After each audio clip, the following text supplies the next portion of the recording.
All right, welcome back. I want to go through a few just kind of key pieces of information on how variables work in order to set you up for success. In order to do that, we're going to take a look at a slightly different ordering application and see how that's actually constructed. So I'm going to head over to my application screen, and we've already got it pulled up here. And what you're going to see is the way this is constructed is we are defining its context, as we already talked about it. So we're telling it it's a digital waiter. And then we're moving down to our input variables. And there's really kind of two things that I want to point out here. So you'll notice that the first thing we're doing is we are grabbing a couple of pieces of information. So we're going to grab the guest name. We're grabbing a table number. And then we've got our order detail specifics down here.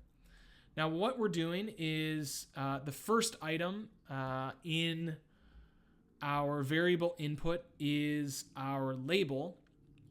And what we want to do is we want to follow a common practice where we really only define this label one time. So when we used guest name, what we don't want to do is anywhere else in the application, we don't want to define that variable again. Okay, so we've got really a define once rule for any of our labels or variable names that we're going to be used throughout the program, and that way we don't get confused. So I don't want to further define guest name somewhere else in the application. We're going to define it once and then we're done. In this case, I'm defining it as a normal text input because there's no other information afterwards. I don't want to later define it as, a set of drop downs or something like that, because then the program gets confused. Okay, so we want to define once.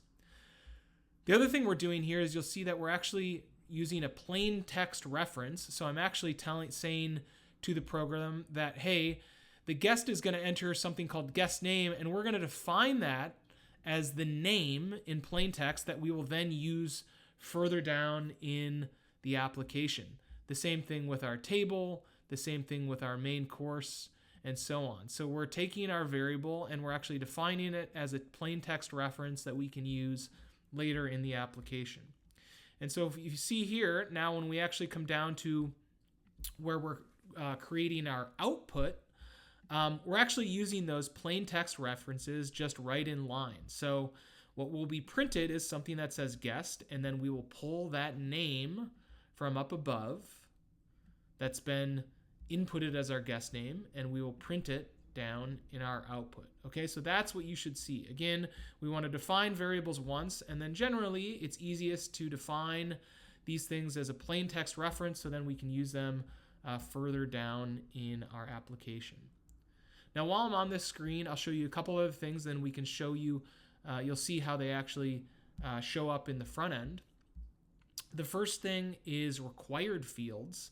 In order to do that, what we're actually going to do is we're going to put a star in front of our variable label, okay? And what this is going to do is this is going to force the user to be required to enter this field of information in order to submit their entry. So in this case, we've got a star before our guest name, our table number, our entree, and our level of prep. And that'll, again, force the user that they have to enter those fields in order to complete the input. The other thing you'll see is on the level of doneness, we actually have a star in front of the variable of medium. And when we actually put a star in front of any of the options, that's going to force whichever one we put a star in front of to be default. Okay, so it will be a default option. Because we don't want well done or rare steaks, I guess, we're going to default to medium and then let the user move off of that. Okay, now this has slightly different functionality depending on if I'm a radio button or I'm a checkbox, and we'll follow up with those specific examples in later videos. But let's take a look at the front end so you can see how this actually kind of manifests itself. And I'll go ahead and I'll click on this option. And here's our application. We're going to ask for, again, the guest name, and you can see that it is a required field here with a star. We'll select our table number. And then we've got a couple options for selecting our entree.